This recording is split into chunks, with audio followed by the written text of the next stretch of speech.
Hi guys, मैं तो सिंह राजपूत आप सभी का स्वागत करता हूँ स्टडी एडवांस लॉजिक पे। आज हम बात करेंगे कि ओ लेवल आईटी कोर्स में जो प्रोग्रामिंग एंड प्रॉब्लम सॉल्विंग जो M3R5 जो पेपर होता है उसमें पाइथन में फर्स्ट चैप्टर जो होता है एल्गोरिदम और फ्लो चार्ट का, तो उसे ही हम पढ़ेंगे और इसमें सबसे स्टेप बाय स्टेप चीज़ें जानेंगे कि हम एल्गोरिदम कैसे लिखते हैं और उसमें जो है फ्लो चार्ट किस प्रकार बनाते हैं। चलिए, और उसमें इसके बाद हम बहुत ही इम्पोर्टेंट क्वेश्चन जो है कवर करेंगे जो कि प्रीवियस ईयर में एग्ज़ाम में पूछे गए हैं और ओ लेवल में बहुत बार आए हैं। तो प्रॉब्लम और सॉल्विंग के लिए यह बहुत ही इम्पोर्टेंट वीडियो रहने वाला है आप सभी को। तो अगर आप लोग चैनल पे नए हैं तो ज़रूर सब्सक्राइब करें और इसी तरह के अगर ये पाइथन से पूरी सीरीज आने वाली है, आपको डिस्क्रिप्शन बॉक्स में उसका लिंक भी मिल जाएगा। आप स्टडी एडवांस लॉजिक पे चैप्टर में जाके वहाँ पर प्लेलिस्ट भी बना रहेगा पाइथन का, तो वहाँ से भी आप जो है प्लेलिस्ट में पूरी वीडियो देख सकते हैं। ये फ्री ऑफ कॉस्ट रहेगा। तो आप लोग अगर चैनल पे नए हैं तो ज़रूर सब्सक्राइब करें और बेल आइकन को दबाएं जिससे हमारी नोटिफिकेशन जो है वह आपको मिलती रहे। चलिए आगे जानते हैं। सबसे पहले जानते हैं कि इंट्रोडक्शन ऑफ प्रोग्रामिंग में क्या होता है, प्रोग्राम क्या होता है। सबसे पहले हमें कोई भी समस्या को सॉल्व करने के लिए हम प्रोग्राम बनाते हैं। तो कैसे क्या होता है, एक ऐसा माध्यम होता है जिसके द्वारा हम कंप्यूटर को कार्य करने के लिए निर्देशित करते हैं। हम कैसे कंप्यूटर को कैसे बताएंगे कि हमें ये कार्य करना है। बाय द वे, जैसे आपको 2 नंबर को ऐड कराना है, बाय द वे आपको मैंने दे दिया कि आप 2 नंबर को ऐड कराइए, तो एल्गोरिदम लिखेंगे। सबसे पहले आप दिमाग में आएगा हाँ इसको ऐड कराना है, कैसे ऐड कराएंगे। अब सबसे पहले बाय द वे आपके पास जैसे कैलकुलेटर है तो आप क्या करेंगे, आपको हम बेसिक भाषा में समझा रहे हैं कि कैसे करना है। तो एल्गोरिदम क्या होता है, अभी एल्गोरिदम समझ में आ जाएगा। एल्गोरिदम क्या करेंगे, एल्गोरिदम में ये लिखा जाएगा स्टेप 1 स्टार्ट। ठीक है, स्टार्ट कर दिया मैंने। हाँ, अब बता दिया गया है कि आपको 2 नंबर को ऐड कराना है और कैलकुलेटर की सहायता से। ठीक है, तो स्टेप 1 क्या मैंने स्टार्ट कर दिया। स्टेप 2 में मैंने क्या किया, स्टेप 2 में मैंने किया कि मैंने कैलकुलेटर उठा लिया, कैलकुलेटर ले लिया अपने हाथ में। स्टेप 3 में मैंने उसमें जो है नंबर इनपुट करा दिए, इनपुट कराया मैंने 2 3 जो भी है 2 और 3 करा दिया। स्टेप 3 मैंने क्या किया, स्टेप 3 में मैंने क्या किया, उसको प्रोसेस करा दिया। प्रोसेस क्या करा दिया, उसमें मैंने 2 नंबर और 3 नंबर को जोड़ के इक्वल टू कर दिया, कैलकुलेटर में दबा दिया, 2 + 3 इक्वल टू कर दिया। अब प्रोसेस में प्रिंट हो गया। प्रोसेस में क्या हुआ, स्टेप 4 जो आया, स्टेप हो गया प्रिंट। प्रिंट क्या हो गया, 2 3 का +5 आ गया। अब प्रोग्राम जो है आपको क्या आंसर मिल गया, 5। तो प्रोग्राम क्या कर देंगे, स्टॉप कर देंगे। हमेशा प्रोग्राम को शुरू करेंगे और अंत करेंगे तो स्टार्ट और स्टॉप का ही इसको यूज करेंगे। यहाँ पर मैंने स्टॉप कर दिया। अब इससे क्या समझ में आया कि सबसे पहले मैंने एल्गोरिदम लिखा, तो यहाँ पर एल्गोरिदम क्या होता है, स्टेप बाय स्टेप लिखा जाता है हमेशा। उसके बाद फ्लो चार्ट क्या होता है, फ्लो चार्ट को हम चित्रात्मक रूप देते हैं। एल्गोरिदम जो लिखते हैं उसको चित्रात्मक रूप देने के लिए हम फ्लो चार्ट का यूज करते हैं। उसके बाद हम प्रोग्राम यूज़ करते हैं। प्रोग्राम कैसे बनाएंगे, देखिए इसमें प्रोग्राम बनाने के लिए वेरिएबल, इफ, फॉर, प्रिंट का यूज करते हैं और उसके बाद बाइनरी भाषा में हम इसको कन्वर्ट करते हैं मशीनी लैंग्वेज में। हम कुछ नहीं करते, हम हाई लैंग्वेज का यूज करते हैं। हाई लैंग्वेज क्या होता है कि हम मतलब इंग्लिश के ही भाषाओं का कुछ यूज करते हैं जो कि हम अभी बताएंगे। कुछ कीवर्ड्स होते हैं, कुछ डाटा टाइप्स होते हैं, इंटीजर, स्ट्रिंग्स, फॉल, ये सारे होते हैं, कुछ डाटा टाइप्स वगैरह होते हैं। इनका उपयोग करके हम कंप्यूटर को जो है इनपुट कराएंगे और ये कंप्यूटर क्या करेगा, प्रोसेस करेगा। क्योंकि कंप्यूटर तो ये वेरिएबल इंग्लिश का वर्ड समझ नहीं पाएगा कि के क्या है, वी क्या है, ये सारा कुछ, तो उसको इतने नंबर नहीं जानने हैं। उसे सिर्फ 2 नंबर जानने हैं, 1 और 0। क्योंकि कंप्यूटर हमेशा 2 भाषाओं को समझता है, 2 नंबरों को समझता है, 1 और 0। चाहे वो कुछ भी लिखो आप, चाहे इंट्रोडक्शन लिखो, चाहे 1 लिखो, चाहे जो लिखो, आप वो 2 ही नंबर में समझेगा। तो उसके लिए मैंने वो अपना समझता है। उसके बाद फिर वो आउटपुट में भी फिर से वही हाई लेवल लैंग्वेज में कन्वर्ट कर देता है और आपको प्रॉब्लम सॉल्व करके दे देता है। इतना समझ में आ गया। अब आगे जानते हैं। अब यहाँ पर मार्क्स डिस्ट्रीब्यूशन कैसे होता है। आप ओ लेवल जब पेपर देंगे तो वहाँ पर आपको जो नंबर दिए जाते हैं, यहाँ पर इंट्रोडक्शन ऑफ प्रोग्रामिंग के जो एल्गोरिदम और फ्लो चार्ट जो आज हम पढ़ने वाले हैं, इसका भी बहुत बड़ा रोल होता है और यहाँ पर 20 नंबर का जो है इसका क्वेश्चन में आता है नंबर, ठीक है।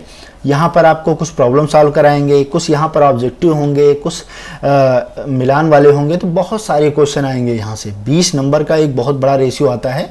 उसके बाद यहाँ पर दूसरे जो स्टेप में है, यहाँ पर इंट्रोडक्शन ऑफ टू पाइथन से आते हैं, ऑपरेटर से आते हैं और एक्सप्रेशन एंड पाइथन स्टेटमेंट से आते हैं, सीक्वेंस एंड डाटा टाइप से भी 30 नंबर के आते हैं। उसके बाद 40 नंबर का जो रोल होता है यहाँ पर फंक्शन, फाइल प्रोसेसिंग और मॉडल से होता है, जो कि हम आगे चल के पढ़ेंगे। उसके बाद नमपाई बेसिक से 10 नंबर का आता है और टोटल नंबर हो जाते हैं आपके 100, ठीक है। इतने नंबर के आते हैं क्वेश्चन पेपर। आगे जानते हैं एल्गोरिदम। एल्गोरिदम क्या है? एल्गोरिदम की इज ए प्रोसेस और step by step instruction for solving a problem, they form the foundation of writing program. देखिए एल्गोरिदम जो है क्या करते हैं, एल्गोरिदम स्टेप बाय स्टेप किसी भी प्रॉब्लम को हम स्टेप बाय स्टेप लिखते हैं पहले, मतलब हम प्रोग्राम डायरेक्ट नहीं बनाते। सबसे पहले प्रॉब्लम लिखते हैं। प्रॉब्लम आपको बता दी गई कि मुझे ये करना है, मुझे लखनऊ से, जैसे बाय द वे आपको हम एक बेसिक लैंग्वेज देते हैं, आपको लखनऊ से दिल्ली जाना है, लखनऊ से दिल्ली जाना है, तो आप अपने घर से निकले, ठीक है। आप अपने घर से निकले तो स्टेप 1 क्या हुआ? स्टेप 1 स्टार्ट हुआ, स्टेप 1 स्टार्ट। स्टेप 2 आपने यहाँ से घर से क्या किया, डायरेक्ट पैदल, या तो पैदल जाएंगे अगर पास में होगा, और या तो बस पकड़ेंगे या तो टेम्पो पकड़ेंगे। तो ऑटो मैंने कर लिया, स्टेप 2 मैंने कर दिया ऑटो, ऑटो पकड़ा आपने। स्टेप 3 के क्या किया? स्टेप 3 में मैंने या तो अगर ट्रेन से जाएंगे या बस से जाएंगे, किससे जाएंगे तो आपकी मर्जी है, आपने ट्रेन पकड़ा। चौथे स्टेप में आप वहाँ पर पहुँच गए, स्टेशन पे पहुँच गए। ये यहाँ पर तीसरा स्टेप, हम स्टेशन पे जाते हैं सबसे पहले। चौथे स्टेप में हम ट्रेन पकड़ते हैं। पांचवें स्टेप में हम सीधा स्टेशन दिल्ली स्टेशन पहुँचते हैं। उसके बाद छठे स्टेशन अपने डेस्टिनेशन पे पहुँच जाते हैं जहाँ पर जाना होगा, और सातवें स्टेप में स्टॉप कर देते हैं। तो ये प्रोग्राम जो है स्टेप बाय स्टेप लिखा जाता है। लिखने के बाद आपको फ्लो चार्ट बनाएंगे, चित्रात्मक रूप दिया जाएगा कि हाँ मैंने यहाँ से स्टार्ट किया और इसके बाद मैंने प्रोसेस किया, प्रिंट कराया, उसके बाद ये सर, मतलब प्रॉब्लम को पहले एक तरफ से लिखते हैं। जब आप प्रोग्राम बनाना अच्छी तरह से सीख जाएंगे तो आपको एल्गोरिदम और फ्लो चार्ट की आवश्यकता नहीं होती है, क्योंकि आप जान जाते हैं कि मुझे ये कराना है, तो मैंने प्रोग्राम सीधा लिख दिया, बात खत्म। अगर स्टार्टिंग कर रहे हैं तो एल्गोरिदम लिखेंगे और उसके बाद फ्लो चार्ट बनाएंगे, ठीक है। चलिए आगे देखते हैं। फ्लो चार्ट के कुछ सिंबल हैं, यहाँ पर हम जान लेते हैं फ्लो चार्ट के कौन कौन से सिंबल हैं जिनका उपयोग हम करने वाले हैं। क्योंकि एल्गोरिदम तो लिखेंगे तो एल्गोरिदम स्टेप बाय स्टेप लिखा जाता है, लेकिन फ्लो चार्ट हम चित्रात्मक रूप में दर्शाते हैं। देखिए मैंने बताया है यहाँ पर flow chart graphical representation of algorithm, यहाँ पर चित्रात्मक रूप में दर्शाया जाएगा, तो वही हम फ्लो चार्ट बनाते हैं। अब फ्लो चार्ट के कुछ सिंबल कौन से हैं? यहाँ पर किसी भी प्रोग्राम को स्टार्ट और एंड करेंगे तो ओवल सिंबल से ही। देखिए ओवल, इसको आप रेक्टेंगल, इसको सर्कल मत समझ लेना, ये सर्कल नहीं है, ये ओवल सिंबल है, ठीक है। Oval representation A start and and. उसके बाद हम एरो से दर्शाएंगे। यहाँ पर मैंने स्टार्ट किया प्रोग्राम और लास्ट में मैंने जाके एंड कर दिया, तो ये दोनों स्टार्ट और एंड जो होगा, या कहाँ से होगा, स्टार्ट और स्टॉप जो होगा, या ओवल सिंबल से होगा। उसके बाद यहाँ पर एरो का सिंबल लगाते हैं। उसके बाद यहाँ से हम इनपुट कराते हैं। इनपुट मैंने करा दिया है, कुछ भी इनपुट कराएंगे, और यहाँ से इनपुट और आउटपुट दोनों करा सकते हैं, लेकिन आउटपुट हम स्टार्टिंग में तो करेंगे नहीं, क्योंकि मुझे कुछ भी इनपुट क्या होता है, मैंने जैसे इनपुट डिवाइस थोड़ा जान लेते हैं। इनपुट डिवाइस क्या है? इनपुट डिवाइस वो डिवाइस होते हैं जिनसे हम एंट्री कराते हैं। जैसे आपने कीबोर्ड से कुछ प्रेस किया तो वो कहाँ गया, डिस्प्ले में गया, या कंप्यूटर आपके सीपीयू में गया, सीपीयू से डिस्प्ले में आया। तो डिस्प्ले जो दिखा रहा है, जो आपको डेस्कटॉप में दिखा रहा है, वह आउटपुट है। आउटपुट मतलब बाहर दिखा रहा है आपको। अब प्रिंटर क्या है, इनपुट है कि आउटपुट? बताइए। प्रिंटर क्या है? आउटपुट है, क्योंकि आपने उसको इनपुट तो दे दिया लेकिन आउटपुट निकालता है वो। आपने जब स्कैन किया उसके बाद प्रिंटर पे मारा तो प्रिंटर एक पेज निकाल देता है, तो वो आउटपुट हो गया, क्योंकि बाहर निकाल रहा है। अच्छा स्पीकर क्या है? स्पीकर इनपुट है कि आउटपुट? आप बताइए। तो स्पीकर जो है आउटपुट है, क्योंकि यह साउंड को निकाल रहा है, जो भी इनपुट कराए जाते हैं, जैसे इनपुट क्या हो गया, लॉजिस्टिक डिवाइस हो गया आपका, जॉयस्टिक डिवाइस, सॉरी जॉयस्टिक जिससे गेम खेलते हैं, मैंने इनपुट करा दिया। उसके बाद हम इनपुट करा रहे हैं, बटन दबा रहे हैं, बटन दबा रहे हैं। उसके बाद आपका कीबोर्ड हो गया इनपुट डिवाइस, आपका माउस भी इनपुट डिवाइस, क्योंकि हम माउस से क्या करा रहे हैं, इनपुट करा रहे हैं। कुछ भी दाबते हैं तो इनपुट कराते हैं, देते हैं, इनपुट हो गया। अब इनपुट आउटपुट में दिक्कत नहीं होगी। उसके बाद हम प्रोसेस करते हैं। यहाँ से प्रोसेस का सिंबल क्या होता है, रेक्टेंगल। और पैरेललोग्राम जो होता है ये इनपुट आउटपुट का होता है, इसे समांतर चतुर्भुज भी बोलते हैं। ठीक है, इसे समांतर चतुर्भुज भी बोलते हैं। ठीक है, इसे समांतर चतुर्भुज भी बोलते हैं। रेक्टेंगल मतलब यहाँ पर आयत का होता है, ये प्रोसेस का होता है सिंबल। प्रोसेस मतलब हम जैसे सी है, ए प्लस बी करा दिया मैंने, C equal to A plus B या A plus B equal to C करा दिया। तो यहाँ पर मैंने प्रोसेस कराया ना, मैंने गणितीय रूप में इसको जोड़ा है। तो यहाँ सॉरी ये इफ का सिंबल है, यहाँ पर हम प्रोसेस में रेक्टेंगल का चिन्ह लगाएंगे। ठीक, ये होगा रेक्टेंगल। उसके बाद है ये है डिसीजन। अगर हमें यहाँ पर डायमंड बॉक्स होता है, डायमंड ऐसे होता है इफ, जैसे मैंने कंडीशन कोई अप्लाई कर दिया, if A greater than B, तो यस, हाँ यस, ए ग्रेटर देन हो तो प्रिंट क्या हो जाए, प्रिंट ए हो जाए। ठीक है, ये हो जाए। अगर हमने कहा कि if A is less than B, तो यहां पर प्रिंट क्या हो जाए, प्रिंट हो जाए B is greater than, B is greater than. तो ये आपके कंडीशन है। कंडीशन जब अप्लाई होगा तो यहां पर डिसीजन मेकिंग आपका होगा। आप डिसीजन लेंगे कि हाँ मुझे ये करना है कि नहीं करना। मुझे जैसे अभी मैंने बताया ना कि आप जा रहे हैं तो आप टेम्पो पकड़ सकते हैं, यहाँ पर भी कंडीशन है।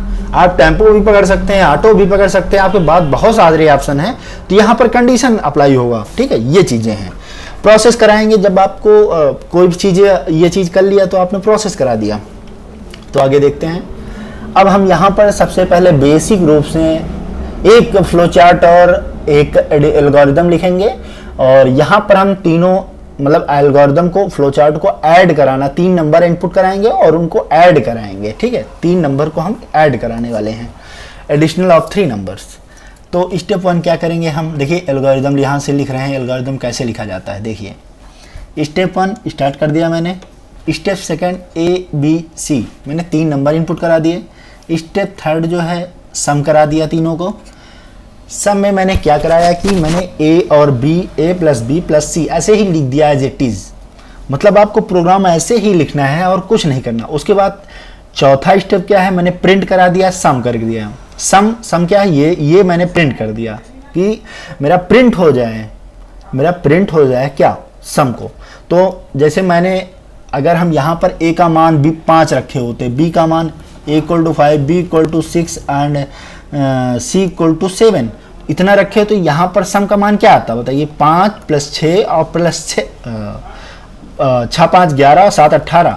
तो यहाँ पर सम का मान कितना आ जाता है, 18। तो यहाँ पर हम सम कराते ना तो यहाँ पर 18 आता। ठीक है, अगर हम इतना मान दे दिए होते तो। चलिए अब आगे फ्लो चार्ट जानते हैं। फ्लो चार्ट अब क्या बनाएंगे, कैसे बनाएंगे, तो आपको पता है स्टार्ट और एंड का सिंबल क्या होता है, ओवल। तो यहाँ से करेंगे स्टार्ट। उसके बाद एरो से हम 2 फ्लो चार्ट को जोड़ते हैं, 2 से कनेक्टर को जोड़ते हैं। तो ये कनेक्टर का ही यूज़ करता है एरो, किसकी प्रोग्राम ऊपर से चल रहा है और नीचे की ओर सिंबल जा रहा है। ठीक है, तो ये कनेक्टर का काम कर रहा है। उसके बाद इनपुट मैंने क्या कराया, इनपुट का है पैरेलॉजिक के समांतर जो है चतुर्भुज जो है इनपुट का सिंबल है। तो यहाँ पर हम कराएंगे इनपुट मैंने क्या कराया, मैंने इनपुट कराया ए बी और सी, मैंने इनपुट करा दिया। नंबर तीसरा आता है।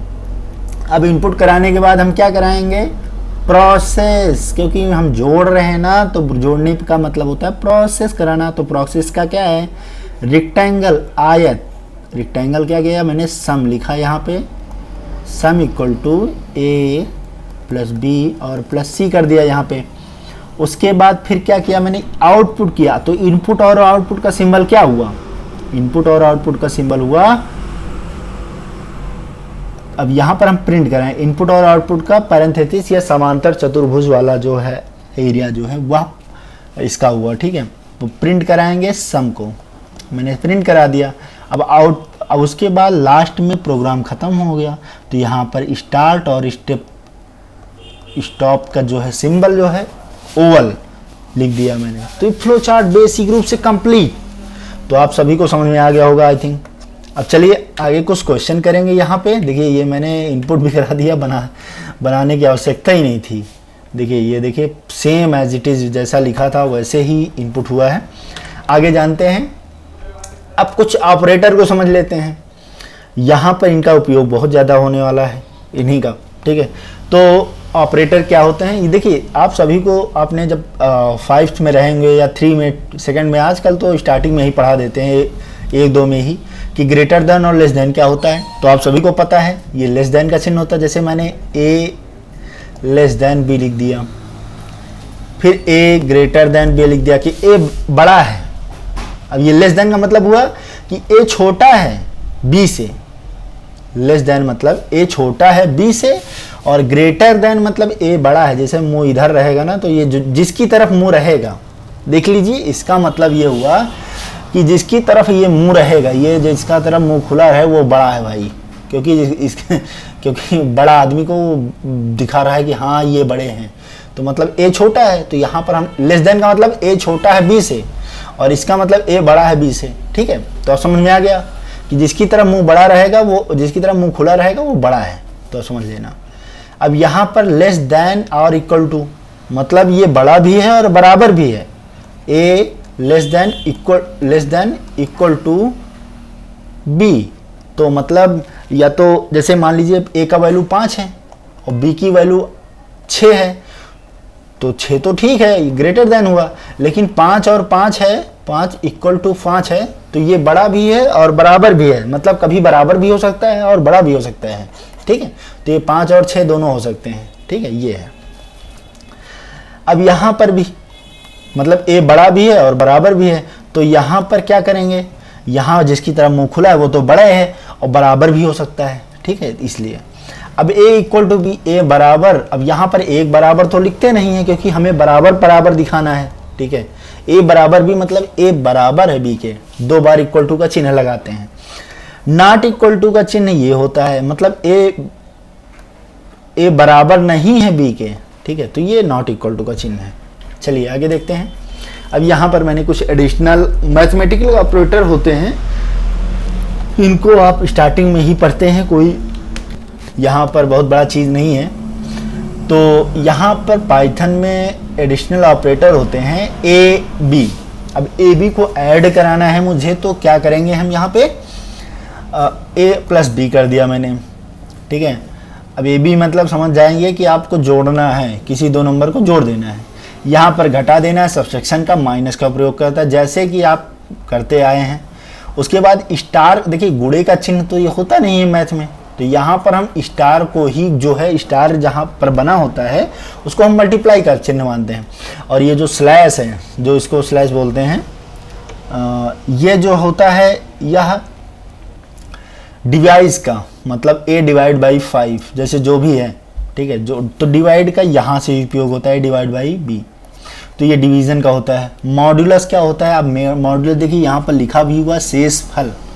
मॉड्यूलस मतलब होता है शेष फल, ठीक है। मॉड्यूलस का मतलब होता है शेष फल। अब शेष फल क्या होता है, अब शेष फल के लिए हम बता दे रहे हैं एक बार। शेष फल जैसे यहाँ पर देखिए मैंने बताया भी है कि 5% 2। अब परसेंटेज अगर यूज होगा तो आप समझ लेना कि मॉड्यूलस पूछ रहा है, मतलब 2 नंबरों का जो है शेषफल पूछ रहा है। तो अगर a का मान 5 है और b का मान 2 है, तो 2 से डिवाइड कर देंगे 5 को, तो शेषफल क्या बचेगा 1। देखिए 2 दूनी 4, और यहाँ पर अगर हम डिवाइडर का देखेंगे तो 2 आएगा, और से परसेंटेज देखेंगे तो यहाँ पर 1 आएगा, ठीक है। ये 1 हो गया और ये 2। उसके बाद एक्सपोनेंशियल जो है मल्टीप्लाई का ही उपयोग होता है, मतलब a की पावर b होता है। अगर हम a को 2 बार डिवाइड करें, a को 2 बार मल्टीप्लाई करेंगे तो वही जो है a की पावर b आ जाएगा। तो ये है एक्सपोनेंशियल। और फ्लोर डिवीजन जो है आगे हम बहुत चीज़ें समझेंगे। चलिए आगे यहाँ पर लॉजिकल ऑपरेटर को समझ लेते हैं। लॉजिकल ऑपरेटर मतलब एंड और नॉट, मतलब और का मतलब आप समझते ही हैं कि a और b। अगर मैंने कहा राम और श्याम दो लोग हैं, यहाँ पर लिखा है राम और श्याम दो लोग हैं, तो राम और श्याम दोनों साथ चलेंगे तभी हम और लगाएंगे। मतलब राम और श्याम जा रहे हैं, जैसे दिल्ली जा रहे हैं, ठीक है, दिल्ली जा रहे हैं, राम और श्याम दोनों मिल के जा रहे हैं, तो राम और श्याम जब साथ में जाएंगे तब हम क्या करेंगे, राम और श्याम लिखेंगे। अब अगर दिल्ली जा रहे हैं राम और श्याम, तो अगर वो साथ नहीं जा रहे हैं, बाय द वे राम कह रहे हैं और चाहे राम चले जाएं और चाहे श्याम चले जाएं, तो अथवा मतलब और जो है लॉजिकल ऑपरेटर है, तो वो मतलब चाहे राम जाएं, राम और श्याम, तो मतलब जाएगा एक ही, चाहे ई जाए और चाहे ई जाए, कोई दिक्कत नहीं, चाहे प्लस ये जाए और चाहे ये ना जाए, ये जाए, ठीक है। तो इनमें दोनों में अगर ये जाएंगे तो ये नहीं। नॉट का मतलब ये है कि दोनों नहीं जाएंगे, ठीक है, ना तो राम जाएगा और ना तो श्याम जाएगा। अब यहाँ पर ट्रू फॉल्स कैसे होता है, ट्रू फॉल्स की मतलब अगर दोनों नहीं जाएंगे, नॉट लिखा है दोनों नहीं जाएंगे तो सही है, और उसमें से एक भी चला गया तो गलत हो जाएगा। अगर राम चले गए तो गलत, श्याम चले गए तो गलत, मतलब नॉट का मतलब हम नहीं जाएंगे भाई, बात खत्म, राम और श्याम। आगे सिलेक्शन डिसीजन कंट्रोल स्टेटमेंट कुछ होते हैं, इनको आप आगे पढ़ेंगे। जैसे कि सम डिसीजन होते हैं, इफ़ का कंडीशन मैंने बताया था कि अगर आप इफ़, जैसे इफ़ का उपयोग कब करते हैं, अगर जैसे कंडीशन यहाँ पर दिया है n = 10 इफ़ n मॉड्यूलस 2 = 0, तो मतलब यहाँ पर है कि कंडीशन इन्होंने दे दिया है कि n बराबर 10 के, मान लीजिए n एक गिलास है और उसमें 10 नंबर भरा है, सॉरी ये n एक नंबर है, जैसे आप पहले ही मानते थे x बराबर y, अगर x का मान ये हो जाए तो ये मान है, यहाँ पर n एक मान है जिसको माना गया है कि 10 है ये, तो n का मान कितना है 10। अगर इफ़ n मॉड्यूलस 2 मतलब 10 को डिवाइड कर दो 2 से, इन्होंने कहा है 10 को डिवाइड करो 2 से और क्या आ जाने 2 पंचे 10, यहाँ पर आ गया 0, ठीक है। तो अगर 0 आ जाए तो प्रिंट कर दो n इज इवन, इन्होंने कंडीशन दे दिया है कि n सम है, इवन मतलब सम, कि अगर आपके पास अगर 0 आ जाए, अगर ना आए तो इन्होंने ये नहीं कहा कि इल्स, तो यहाँ पर एक और कंडीशन लगा जाते हैं, ills print n is odd लिख सकते हैं, n इज ऑड, ठीक है, ऑड नंबर, यहाँ पर हम ये लिख सकते हैं, ठीक है, कि मतलब अगर 0 आए तो कर दो भैया कि n सम है, और अगर यहाँ पर मान लीजिए हम यहाँ पर 11 डाल देते हैं अभी, तो 11 डाल देते हैं n = 11, तो क्या होता कि यहाँ पर जो है n का मान जो है वह ऑड आता, ठीक है, कि इफ तो प्रिंट नहीं होगा, क्योंकि प्रिंट तब होता जब बराबर 0 के होता, लेकिन अब प्रिंट नहीं होगा क्योंकि n इवन है, 0 नहीं आया, तो इल्स में जाता है, तुरंत कंडीशन इल्स में चला जाता है, इल्स के बाद प्रिंट हो जाता है। चलिए ज़्यादा हाई लेवल पे नहीं जाते हैं, यहाँ पर ये जान लीजिए कि इनका उपयोग होगा इफ़ का होगा, इफ़ इल्स का जो अभी मैंने इफ़ बताया और इल्स बताया, उसके बाद नेस्टेड इफ़ का उपयोग होगा, और इफ़ इल्स का उपयोग भी, इल्स इफ़ का और इफ़ का भी उपयोग होगा। देखिए एक बॉडी बनाई गई है, यहाँ पर भी वही मान है। अब देखिए वही कंडीशन है कि n is odd and n is even, अभी मैंने ऊपर बता दिया है, तो सेम कंडीशन है कि स्टार्ट मैंने प्रोग्राम कर दिया, इनका मान मैंने 5 एंटर कराया, और अगर इफ देखिए यहाँ पर डिसीजन मेकिंग है तो इसीलिए डायमंड बॉक्स का उपयोग किया गया है। ये आपका एल्गोरिदम है, ये आपका फ्लो चार्ट है। एल्गोरिदम पहले एल्गोरिदम लिखते हैं। सबसे पहले इसमें एक कंडीशन दिया है, the if else statement evaluated the condition and will be issued by the body of if the test condition is true but if condition is false then body is else executed, मतलब execute हो जाए, मतलब print हो जाए। तो अब यहाँ पर एल्गोरिदम लिखेंगे, सबसे बेसिक भाषा में एल्गोरिदम लिखते हैं। एल्गोरिदम में स्टेप 1 क्या करेंगे, स्टार्ट कर दिया मैंने।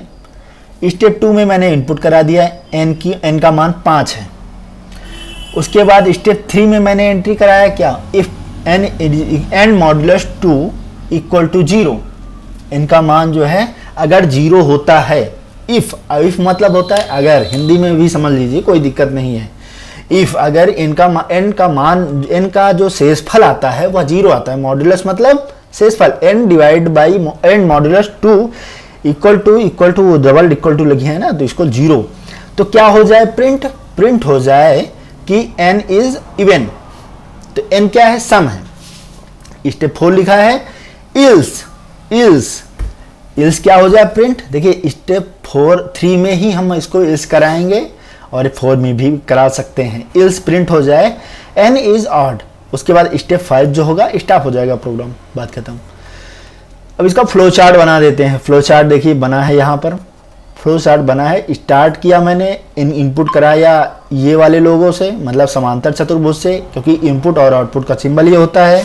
यहाँ पर मैंने डिसीजन ले लिया। डिसीजन क्या लिया कि अगर ये चीज़ होता है, मतलब क्या चीज़ होता है, इनका शेषफल 2 से आता है तो फॉल्स। अगर यस होता है, यस हाँ, इनका मान 0 आ गया, तो बॉडी क्या हो जाए, बॉडी ऑफ प्रिंट क्या प्रिंट हो जाए कि n इज इवन, अन्यथा बॉडी इल्स वाली प्रिंट हो जाए n इज ऑड। देखिए यहाँ पर n वाली बॉडी क्या है, अब ये प्रोग्राम है, मतलब यहाँ पर आपको तीनों चीज दिख गई। यहाँ पे एक एल्गोरिदम दिख गया, यहाँ पर फ्लोचार्ट दिख गया, और यहाँ पर उसका जो है प्रोग्राम दिख गया। प्रोग्राम सेम ऐसे ही बनाएंगे, n इक्वल टू 5, उसके बाद इफ कंडीशन लगाएंगे, प्रिंट कराएंगे, इल्स कराएंगे, उसके बाद प्रिंट करा देंगे, बात खत्म। यहीं से आगे चलते हैं। नेस्टेड इफ का उपयोग आगे हम देखेंगे। यहाँ पर भी हम ऐसे ही कराएंगे, a greater than b, b greater than c, मतलब हम प्रोग्राम को आगे सीखते हैं। इसका भी नेस्टेड इफ एल्स का उपयोग भी समझेंगे।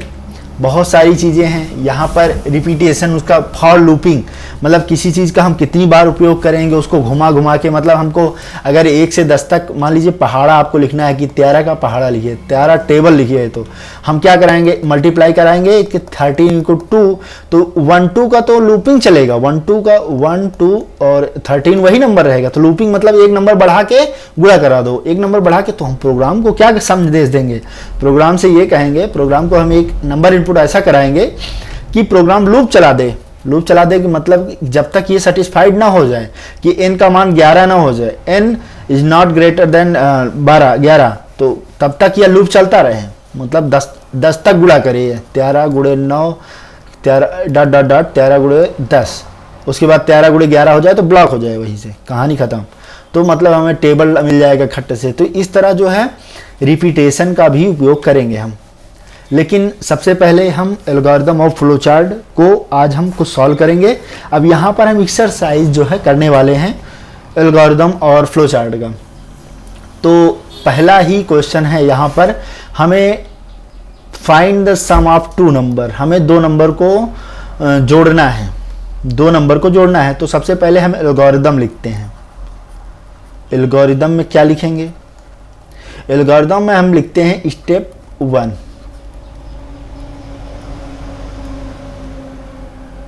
हम 2 नंबर को सम कराएंगे। तो स्टेप 1 क्या होगा, सबसे पहले स्टार्ट होगा, यहाँ पे स्टार्ट लिखा। स्टेप 2 में मैंने क्या किया, यहाँ पर स्टेप 2 में मैंने नंबर इनपुट कराए, input A and B, 2 number मैंने इनपुट करा लिए।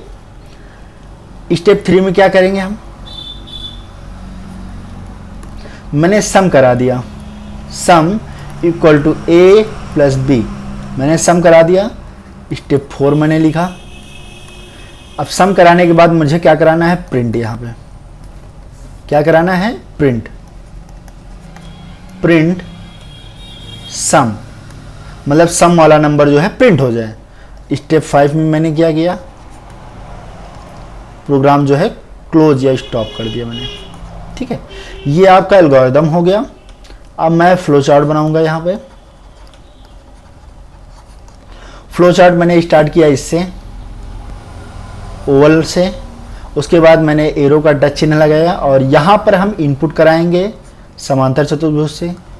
यहाँ पर मैंने इनपुट करा दिया A एंड B का, AB को इनपुट कराया। उसके बाद यहाँ पर हम उसके बाद नीचे जाएंगे और यहाँ पर हम बनाएंगे एक आयत जिसमें हम सम कराएंगे। यहाँ पर सम करा दिया मैंने, sum equal to A plus B। उसके बाद फिर से आउटपुट कराएंगे हम। आउटपुट ये देखिए, जैसा आप एल्गोरिदम लिखते हैं सेम वैसे ही आपको इनपुट कराते जाना है और फ्लो चार्ट बनाते जाना है। यहाँ पर हम प्रिंट करा देंगे। प्रिंट के लिए आपको पता है इनपुट और आउटपुट के लिए ये वाला बॉक्स यूज करते हैं, प्रिंट सम मैंने प्रिंट करा दिया। उसके बाद आउटपुट के लिए फिर मैंने स्टॉप का चिन्ह लगा दिए, ओवल वाले चिन्ह लगा दिए। आपको पता ही हो गया अभी तो अब कोई दिक्कत नहीं है। यहाँ पर हम स्टार्ट और एंड के लिए ओवल चिन्ह का उपयोग करते हैं। इनपुट आउट के लिए समांतर जो या पैरेलल लॉजिक जो है वो लॉजिकम क्या बोलते हैं उसे, उसका उपयोग करते हैं। और यहाँ पर हम आयत का उपयोग करते हैं सम के लिए। उसके बाद आते हैं, देखिए यहाँ पर हम एरिया एंड पेरीमीटर निकालते हैं, जो मैंने पहले ही निकाला के रखा है शायद। तो अभी क्या है, देखिए algorithm of flow chart area and perimeter square का। देखिए स्क्वायर, सबसे पहले हम स्क्वायर का क्या है, स्क्वायर मतलब चतुर्भुज। देखिए यहाँ पर स्क्वायर मतलब वर्ग होता है यहाँ पे, तो जिसकी चारों भुजाएं बराबर होती हैं। सबसे पहले अगर कोई भी एल्गोरिथम लिखने से पहले आपके दिमाग में ये होना चाहिए कि है क्या, तो इसको पता हो गया कि एल्गोरिथम में फ्लो चार्ट है जिसकी चारों भुजाएं बराबर होती हैं। जैसे मान लीजिए एल है, तो एरिया क्या होता है, इसका एरिया होता है लंबाई गुणे चौड़ाई, तो लंबाई भी सेम और चौड़ाई भी सेम, तो एल स्क्वायर होता है या ए स्क्वायर लिखा जाता है। पैरामीटर होता है मतलब चारों भुजाएं का योग जो होता है वो पैरामीटर मतलब परिमाप होता है, जिसे हिंदी में बोलते हैं परिमाप। ठीक है, तो पेरीमीटर जो होगा, तो चारों भुजाएं हैं उनको जोड़ दिया जाएगा और उनसे मल्टीप्लाई कर दिया जाएगा एल। ठीक है, या चारों भुजाओं को जोड़ दो, दोनों चीज़ हैं। L equal to L, L plus L plus L plus L, मतलब चारों भुजाओं का जो जोड़ होगा वो परिमाप आएगा। तो एल्गोरिथम कैसे लिखते हैं, सबसे पहले स्टार्ट किया मैंने, फिर मैंने इनपुट कराया। Input is length of square से एल, लेंथ ऑफ स्क्वायर। उसके बाद स्टेप 3 में मैंने एरिया कराया। एरिया क्या है, एरिया जो हमें निकालना है, एरिया क्या है, L equal to L. Perimeter क्या है, 4 इंटू एल। ठीक है, ये इनपुट करा उसके बाद प्रिंट करा दिया मैंने स्टेप 5, प्रिंट एरिया पेरीमीटर। अब मुझे 5वें स्टेप में प्रिंट कर दो कि एरिया और पेरीमीटर क्या है। ठीक है, उसके बाद स्टेप 6 में मैंने स्टॉप कर दिया प्रोग्राम को। फ्लो चार्ट कंप्लीट आपका हो गया। यहाँ से आप स्टार्ट करेंगे, यहाँ पर इनपुट कराएंगे area and L into L, perimeter L into, मतलब पहले मैंने स्टार्ट किया यहाँ से ओवल सिंबल से, उसके बाद मैंने समांतर में एल कराया। समांतर चतुर्भुज का जो डायग्राम है ये ऐसे होता है। इसमें मैंने इनपुट करा दिया, क्या इनपुट ये कराया कि इनपुट एल कर दीजिए, area equal to L into L कर दिया। पेरीमीटर में मैंने 4 इंटू एल कर दिया। उसके बाद आगे डायग्राम में फिर मैंने यहाँ पर ये देख लीजिएगा कि ये दोनों जो हैं आयत हैं, मतलब रेक्टेंगल शेप है ये, और ये जो है ये है आपका समांतर चतुर्भुज। ठीक है, ये चीज़ है। स्टॉप कर दिया मैंने प्रोग्राम को। तो ये आपका एल्गोरिथम हो गया और ये आपका फ्लो चार्ट हो गया। बस यही चीज़ आपको वहाँ पर भी बनाने हैं, तो आपको समझ में आ गया होगा। चलिए कुछ और एग्जांपल देखते हैं, जहाँ पर मुझे देखिए रेक्टेंगल निकालना है। अब रेक्टेंगल पेरीमीटर एंड रेक्टेंगल मतलब चतुर्भुज निकालने हैं। चतुर्भुज क्या होता है, एल इंटू बी होता है, क्योंकि इसका जो है देखिए सबसे पहले आपको करना क्या है कि किसी भी चीज़ को निकालने से पहले यहाँ पर आपको एक बार डायग्राम बना के है क्या ये उसका एल और बी, एरिया पेरीमीटर क्या होता है, इनको निकाल लेना है, जिससे कि आपको आसानी रहेगी। एल्गोरिथम निकालने के लिए स्टार्ट, फिर आपको इनपुट कराने चले जाना है, स्टार्ट करना है। सबसे एल्गोरिथम नहीं लिखना है, पहले जान लीजिए कि एल्गोरिथम लिखने से पहले आपको ये चीज़ें कर लेनी है, जिससे कि आपको क्लियर रहे कि अगला स्टेप होने क्या वाला है। इनपुट फर्स्ट नंबर से ए, इनपुट सेकंड नंबर से बी। यहाँ पर हम से ए एंड बी भी लिख सकते थे। ठीक है, तो आप लिख भी सकते हैं, नहीं भी लिखिए, कोई दिक्कत नहीं है। फिर सम कराना है, ए और बी डिस्प्ले करा देना है सम को। ठीक है, उसके बाद यहाँ पर स्टॉप हो गया, ये प्रोग्राम समझ में आ गया आपको। फ्लो चार्ट यहाँ पर इनपुट कराएंगे, इनपुट ए करा दिया मैंने, फिर इनपुट बी कराया यहाँ से, फिर मैंने सम करा दिया, दोनों को जोड़ दिया और यहाँ प्रिंट सम आ गया और उसके बाद स्टॉप। ये तो प्रोग्राम इसका है ही नहीं, ये तो ए और बी का जोड़ने का प्रोग्राम निकला है यहाँ से। तो यहाँ पर देखिए, यहाँ पर एल और बी एंट्री कराने हैं। ये प्रोग्राम को डिलीट कैसे किया जाए, इरेजर से डिलीट नहीं होगा, इरेजर से ही डिलीट होगा। चलिए ये प्रोग्राम आप कहें तो बना देते हैं, नहीं तो कोई ज़रूरत नहीं है फिलहाल इसकी।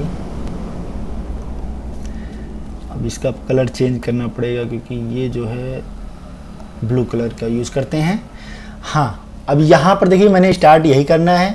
यहाँ पर आप एल लिख सकते हैं और यहाँ पर बी कर सकते हैं। फर्स्ट नंबर एल कराया और सेकंड नंबर बी, या आप दोनों नंबर को एक साथ भी लिख सकते हैं।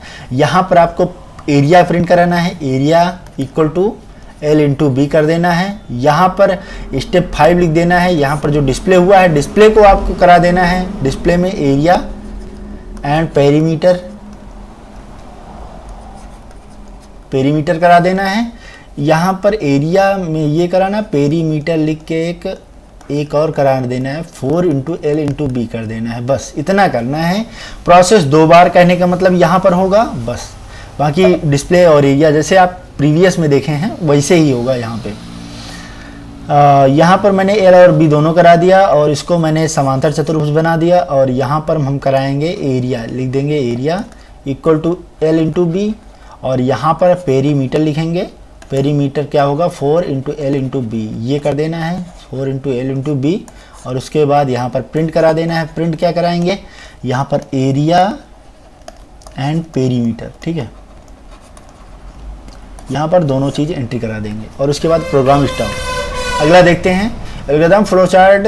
सेल्सियस को फ़ारेनहाइट में बदलिए। अब लोग ये बहुत बार एग्जाम में पूछा गया है और आप लोगों को पता भी होना चाहिए। सेल्सियस को फ़ारेनहाइट, देखिए ह्यूमन बॉडी का टेम्परेचर कितना होता है, 37 डिग्री सेल्सियस होता है लगभग, और फ़ारेनहाइट में 96.8 होता है, ठीक है।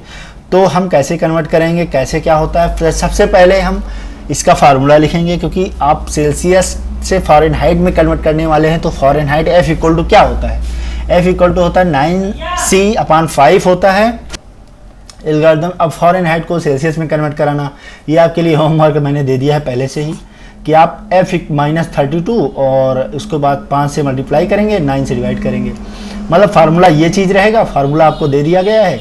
अब आपको एल्गोरिथम लिखना है यहाँ पे एल्गोरिथम, और यहाँ पर फ्लो चार्ट बना देना है, ठीक है, फ्लो चार्ट। तो एल्गोरिथम में स्टेप 1 ये कराना है, इनपुट कराना है C को, इनपुट कराना है F को।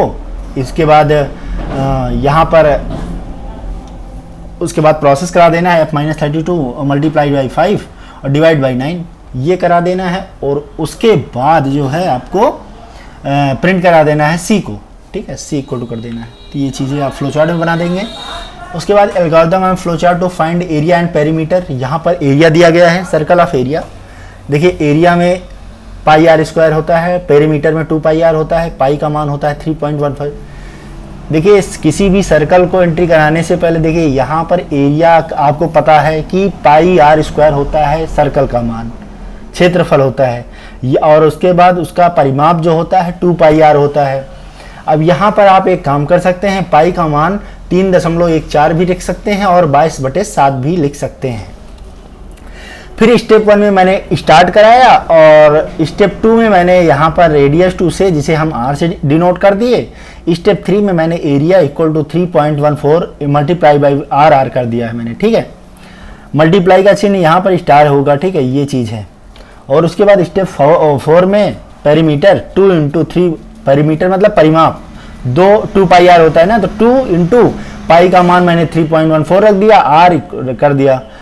प्रिंट करा दिया मैंने कि प्रिंट करो एरिया मतलब क्षेत्रफल और परिमाप निकालो इसका। तो स्टॉप हो गया प्रोग्राम। यहाँ पर सेम ऐसे ही कंडीशन, यहाँ पर मैंने r को इनपुट कराया, एरिया निकाला, और उसके बाद सेकंड स्टेप में मैंने पेरीमीटर निकाल दिया। पेरीमीटर क्या कर दिया, पेरीमीटर हो गया 3.14 इंटू r, ये चीज़ मैंने इनपुट करा दिया यहाँ पर। उसके बाद मैंने प्रोग्राम को प्रिंट करा दिया। सबसे पहले प्रिंट कराना है मुझे, यहाँ पर ये वाला चिन्ह लगा के प्रिंट करा दिया मैंने। प्रिंट करा दिया कि एरिया और पेरीमीटर निकाल दीजिए, उसके बाद प्रोग्राम को स्टॉप कर दीजिए। ये चीज़ें हैं। तो आपको अब समझ में आ रही होंगी और चीज़ें समझ में आ गई होंगी काफ़ी चीज़ें कि एरिया एल्गोरिथम कैसे बनाना है और फ्लो चार्ट कैसे बनाना है, एरिया और पेरीमीटर कैसे निकालना है। ये चीज़ें आपको, चाहे किसी का रेक्टेंगल का, किसी अगर आपसे कह दिया जाए कि चलिए त्रिभुज, जैसे यहाँ पर दिया हुआ है कि त्रिभुज का आप क्षेत्रफल बताइए कि त्रिभुज है एक, उसका क्षेत्रफल और परिमाप निकालिए। अब ये त्रिभुज दे दिया गया, त्रिभुज आपको बना लेना है। त्रिभुज ये होता है, देखिए त्रिभुज में रेक्टेंगल भी हो सकता है और ये आपका कुछ भी हो सकता है। तो आप रेक्टेंगल वाला फार्मूला, ये जैसे आपका ये वाला फार्मूला होता है इसका क्षेत्रफल निकालने का, जैसे यहाँ ये 90 डिग्री होता है तो 1/2 हाइट इंटू बेस होता है, ठीक है, h इंटू बी होता है। लेकिन त्रिभुज ये भी हो सकता है, ये भी हो सकता है, तो आप ये डिसाइड नहीं कर सकते कि त्रिभुज कौन सा है। तो ये जेन्युइन फार्मूला है, मतलब ये सब में यूज हो सकता है। तो त्रिभुज S इक्वल टू क्या है, यहाँ पर S इक्वल टू होता है अर्ध परिमाप। अर्ध परिमाप मतलब परिमाप क्या हुआ, परिमाप तीनों भुजाओं का योग, A B C, तीनों को जोड़ देंगे तो वो होगा क्या, तीनों को जोड़ होगा परिमाप। लेकिन हम अर्ध परिमाप को S से डिनोट करते हैं, S equal to A plus B plus C by 2। अगर हम परिमाप को आधा कर देते हैं तो अर्ध परिमाप होता है, जिसे हम S से डिनोट करते हैं। तो एरिया इक्वल टू होता है, एरिया का फार्मूला जो होता है इसको याद कर लीजिएगा, S into S minus A S minus B S minus C. कुछ नहीं करना है, इसमें से घटाते जाना है, मल्टीप्लाई करते जाना है। पेरीमीटर क्या होता है, परिमाप तो आपको पता है कि तीनों भुजाओं का योग परिमाप हो गया, बाहरी भुजाओं को योग जो होता है परिमाप होता है। अब स्टेप 1 में मैंने स्टार्ट कर दिया, इनपुट करा दिया मैंने ए और बी सी थी, 3 वैल्यू को मैंने इनपुट कराया। और स्टेप 3 में मैंने क्या किया है कि परिमाप निकाल दिया है कि एस का मान फला है, ए प्लस बी प्लस सी, इनका योग करके 2 से डिवाइड कर देंगे तो हमें परिमाप मिल जाएगा। स्टेप 4 में मैंने क्या किया कि एरिया निकाला। एरिया निकालने के लिए मैंने एस, ये पूरा का पूरा फार्मूला एज इट इज रख देना है आपको। पेरीमीटर में क्या किया मैंने, पेरीमीटर में निकालने के लिए मैंने ए प्लस बी प्लस सी तीनों को योग कर दिया और मुझे प्रिंट करा देना है। अब एरिया और पेरीमीटर मतलब जो है, यहाँ पर ये भी लिख सकते हैं, आप लिख सकते हैं कि ट्रायंगल का जो है एरिया एंड पेरीमीटर ये है, ट्रायंगल का एरिया ये है, ट्रायंगल का पेरीमीटर ये है। तो आप इस तरह भी इनपुट करा सकते हैं। इनपुट के बहुत सारे, आउटपुट के बहुत सारे तरीके होते हैं। उसके बाद यहाँ पर फ्लो चार्ट मैंने बना दिया। फ्लो चार्ट ये है, स्टार्ट कर दिया मैंने, ए बी सी 3 इनपुट कराया, इसका मान मैंने निकाला, यहाँ से एरिया और अब की मैंने प्रोसेस जो किया वो प्रोसेस मैंने एक ही उसमें कर दिया, एरिया इक्वल टू इतना और पेरीमीटर इतना, ठीक है। ये कर सकते हैं आप, अलग अलग कर सकते हैं, इसमें कोई बड़ी बात नहीं है, ठीक है। और मैंने प्रिंट करा दिया और उसके बाद स्टॉप कर दिया program. Algorithm find the simple interest. अब सिंपल इंटरेस्ट निकालिए आप। अब सिंपल इंटरेस्ट क्या है, सिंपल इंटरेस्ट निकालेंगे, देखिए सबसे पहले आपको फार्मूला लिख लेना है, S I equal to P R T. S I मतलब होता है सिंपल और इंटरेस्ट, सिंपल इंटरेस्ट निकालना है। एस आई हो गया पी, पी मतलब होगा मूलधन, और ये हो गया दर, और ये हो गया समय। आपको दे दिया गया, मान लीजिए 3 चीज़ें दे दी गई। अब स्टेप 1 क्या करेंगे, स्टेप 1 मैंने लिखा यहाँ पर, स्टार्ट कर दिया प्रोग्राम। अब स्टेप 2 मैंने क्या किया, मैंने 3 इनपुट कराए। मैंने क्या इनपुट कराया, इनपुट मुझे 3 चीज़ें चाहिए ना, P चाहिए, R चाहिए और T, 3 चीज़ें चाहिए मुझे इनको प्राप्त करने के लिए।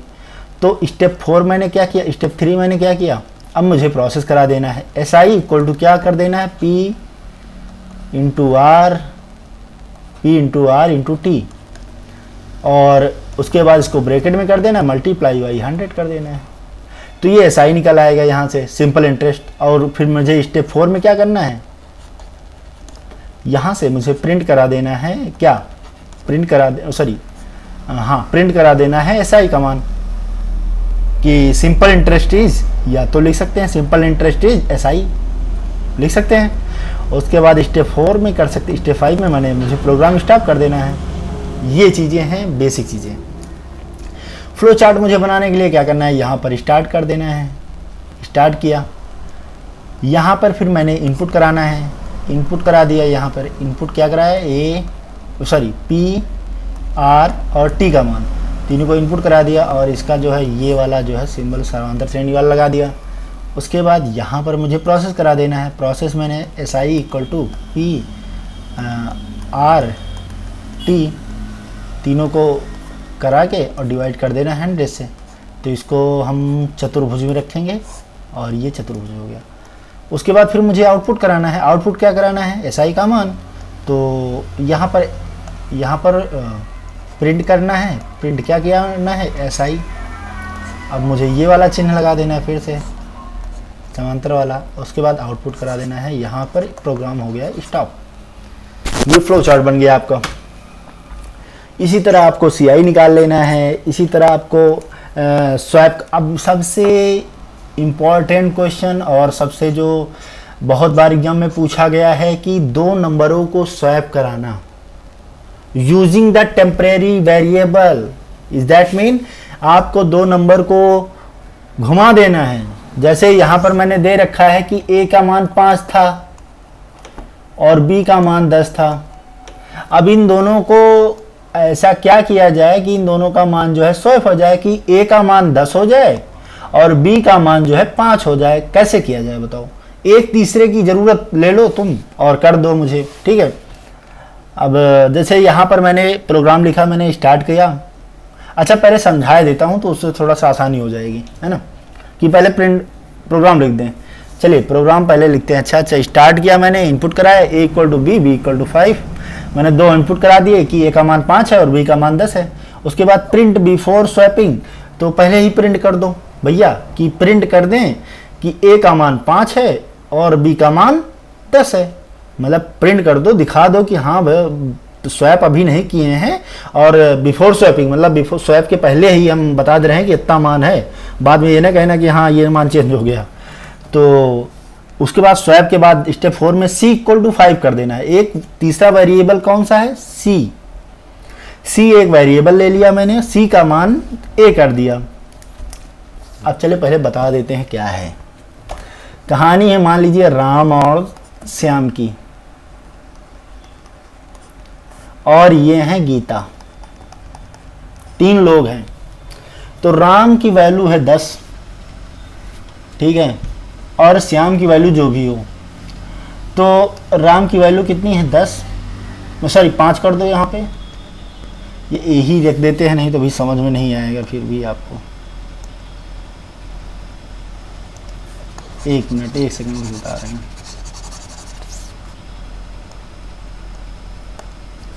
ये हैं a और ये हैं b और ये हैं c। a की वैल्यू है 5, b की वैल्यू है 10। तो a की वैल्यू जब 5 है, a की वैल्यू 5 है, तो इनको ऐसा क्या करें कि जिससे इनकी वैल्यू 10 हो जाए और इनकी वैल्यू 5 हो जाए। तो इन्होंने क्या किया कि इन्होंने अपनी वैल्यू दे दी c को। इन्होंने क्या किया कि अब c इक्वल टू a कर दिया, मतलब c को अपनी 5 वैल्यू दे दी। अब इनके पास क्या बचा? कुछ नहीं बचा, इनके पास तो खत्म हो गया ना। इन्होंने अपनी वैल्यू दे दी c को, तो अब क्या किया? ये खाली हो गए। ए कह रहा है भैया b वाले भैया हमका दे दो, अब हमारे पास खाली हो गया, हमारे पास कुछ नहीं बचा है। तो इन्होंने तो अपनी वैल्यू इनको दे दी। अब ये b वाले भैया जो हैं इनको अपनी वैल्यू दे देते हैं। चलो अच्छा ठीक है, ले जाओ तुम 10। अब इनकी a की वैल्यू कितनी हो गई? 10 हो गई। तो अब क्या हो गया? b के पास खाली हो गया। अब b के पास, तो b कह रहा है भैया अब c वाले वैल्यू वाह हमका दे दियो। तो b वाले भैया 5 दे दिया थी। तो सेम कंडीशन है। अब इन दोनों की वैल्यू हो गई चेंज। तो a का मान हो गया 10, अब b की मान हो गया 5। अब यहीं से स्वैपिंग खत्म। प्रिंट करा दो भैया स्वैपिंग वैल्यू इज दिस, और c इक्वल टू खोखा, मतलब c इक्वल टू 0। c का कोई मान ही नहीं है, टेम्परेरी वेरिएबल मैंने यूज किया था, तो इसका काम खत्म। तो यही इसी तरह लिखा है c इक्वल टू a, मतलब c का मान जो है a हो जाए। c का मान a, मतलब c की वैल्यू कितनी हो गई? अभी हो गई 10। देखिए कभी भी प्रोग्राम में क्या होता है कि ये जब हम नई वैल्यू देते हैं तो पुरानी वैल्यू भूल जाता है। समझे बात? कि अगर हम नई वैल्यू किसी चीज़ की देते हैं तो ये पुरानी वैल्यू को भूल जाता है। तो यहाँ पर हम a का मान 10 देंगे और a इक्वल टू b करेंगे, तो यहाँ पर a का मान b। अभी क्या है? a का मान कितना है आप बताइए? अच्छा a का मान अभी 5 है, तो और b का मान कितना है? b का मान 10 है। तो a equal to b is that mean a का मान जो है इन्होंने ले लिया है b वाले मान का 10, तो यहां पर ये हो जाएगा 5। समझे? नहीं समझे? मत c equal to a equal to 10, और उसके बाद मैंने स्टॉप कर दिया प्रोग्राम। ठीक है, ये चीज़ें हैं पूरा बेसिक। तो ये स्वैपिंग वाला बहुत बार क्वेश्चन पूछा गया है और आप थिंक आपको समझ में आया होगा। ठीक है, अच्छा ए बी से ना समझ में आया, चलो राम श्याम से समझा दें। चलिए आगे अभी, और swap two number without using temporary variable. अब सबसे बड़ी बात आ गई, अब हमें सी का भी यूज नहीं करना। मतलब यहाँ पर हम सी का यूज ना करें और बिना ए और बी को कुछ भी बिना बताए एक दूसरे के चेंज कर दें। देखिए मैंने इनपुट कराया, स्टार्ट कराया, input A equal to 5, B equal to 10, वही मान रख दिए हम। अब ए का मान ऐसा करना है कि ए इक्वल टू ए और ए प्लस बी कर देना है। देखिए ए प्लस बी करेंगे तो क्या हो जाएगा, ए का मान क्या है 5, यहाँ 5 लिखे, बी का मान 10 है, 10 कर दिए, 10 और 5 कितना हो जाएगा 15 हो जाएगा। अब ए की नई वैल्यू क्या हो गई 15, ये ध्यान रखिए। अब ए 5 को भूल चुका है, मतलब हम जो नया एंट्री कर देंगे वो नई वैल्यू रखेगा याद, और पुरानी वैल्यू जाएगा भूल। तो मतलब ए की पुरानी वैल्यू ये गया है भूल, तो मतलब अब इसको हो गया 15 वैल्यू जो है इसको याद है। अब बी का मान क्या करना है, बी को करना है ए से घटा देना है, ए का ए माइनस बी कर देना है। तो 15 नई वैल्यू कितनी है 15। अब ये 5 को एंट्री भूल जाएगा, अब नहीं कराएगा 5 को एंट्री, अब ये 15 को एंट्री कराएगा। तो 15 यहाँ पर लिख दिए। अब 15 में से बी की वैल्यू क्या है 10, 10 में से ये कर दिए 5। अब बी की नई वैल्यू कितनी आ गई 5, तो अब 10 को जाएगा भूल, ठीक है। तो अब ये नई वैल्यू को याद रखेगा। फिर ए का मान क्या कराना है, A equal to A minus B. तो ए का है, ए का मान तो 15 है अभी, और इसमें से घटा देना है बी की नई वैल्यू। तो बी की नई वैल्यू है 5, तो यहाँ से 5 घटा देंगे तो हो जाएगा यहाँ पर 10। अब आफ्टर स्वैपिंग में ए और बी का मान कितना आ गया, बी का मान 5 और ए का मान 10। तो देखिए बी का मान पहले 5 था, 10 था, अभी ये हो गया 10 और 5, ठीक है। ये चीज़ें समझ में आई, समझ में आ गई होंगी। तो ये फ्लो चार्ट आप बना लीजिएगा और आगे देखते हैं। अब आगे भी इसी तरह है, स्मॉलेस्ट ऑफ 2 नंबर। देखिए आगे जाके ये क्वेश्चन कठिन होते जा रहे हैं, तो आप लोग वीडियो स्किप मत करिए, वीडियो को पूरा देखिए, क्योंकि ये जो हैं 20 नंबर आपको पाने हैं, तो अच्छे से बढ़िया अच्छे से पढ़िए, ठीक है। और चीज़ों को थोड़ा सा देख के उसके बाद स्किप करना वो अच्छी चीज़ नहीं होती। तो वीडियो थोड़ा लंबा तो है ही, है ना। तो आगे चलते हैं। इसमें algorithm of smallest of 2 number. देखिए हमें 2 नंबर देखने हैं, इसमें कौन सा स्मॉलेस्ट नंबर है वो देखना है। मतलब ए का मान अगर हम 10 रखते हैं, बी का मान 5 रखते हैं, तो कौन छोटा है वही इसमें ढूंढना है हमें। तो छोटा कौन है, बी छोटा है, लेकिन हमें कैसे पता चलेगा कि छोटा बी है, ठीक है। तो हम कंडीशन लगाएंगे ना। तो एल्गोरिथम लिखे, पहले स्टार्ट किया मैंने, इनपुट ऑफ 2 नंबर कराया। इफ क्या किया मैंने, ए इज लेस देन बी। अगर ए छोटा हो, ए छोटा हो बी से, मतलब ए का मान अगर छोटा है तो छोटा कहाँ है भैया तो प्रिंट हो जाए स्मॉलेस्ट इज ए।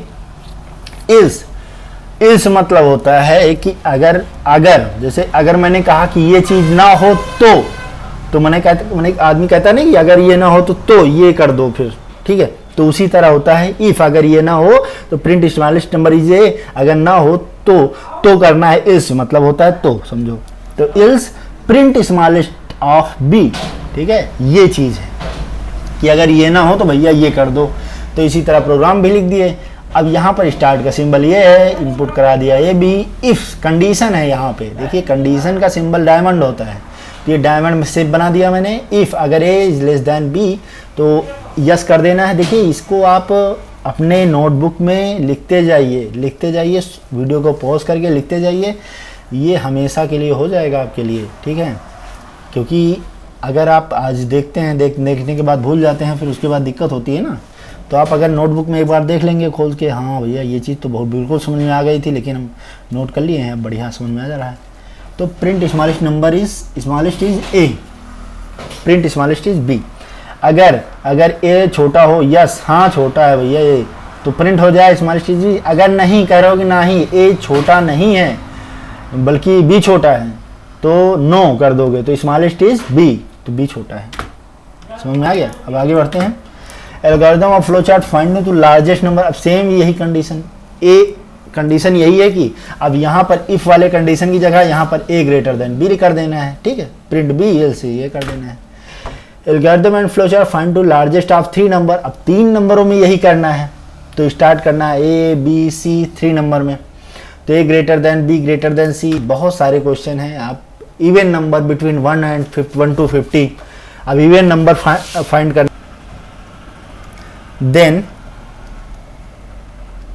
मतलब आई की वैल्यू 50 से ज़्यादा हो जाए, मतलब अगर आई की वैल्यू 51 हो जाए तो क्या हो, देन क्या हो, देन गो टू स्टेप 7। एक स्टेप है, go to step 7, go to फला स्टेप अभी लिखेंगे हम, गो टू स्टेप 7, तो 7 स्टेप में प्रवेश कर जाए। End if, in is if, ठीक है। एल्स इफ लिखेंगे स्टेप 4, स्टेप 4 में मैंने क्या किया, इफ। अब यहां पर हम एक कंडीशन और लगाते हैं, इफ अगर ये इंड इफ लिखते हैं मतलब यहां से हम प्रोग्राम क्लोज हो जाएगा। End elif, end if. यहां पर एक प्रोग्राम लिखते हैं, इफ अगर आई,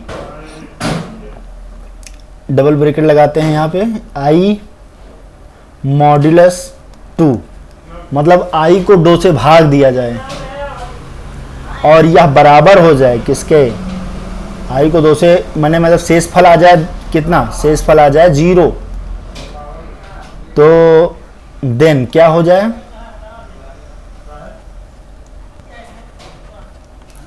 देन डिस्प्ले आई,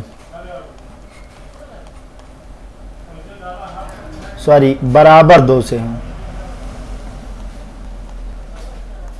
बराबर 0 के।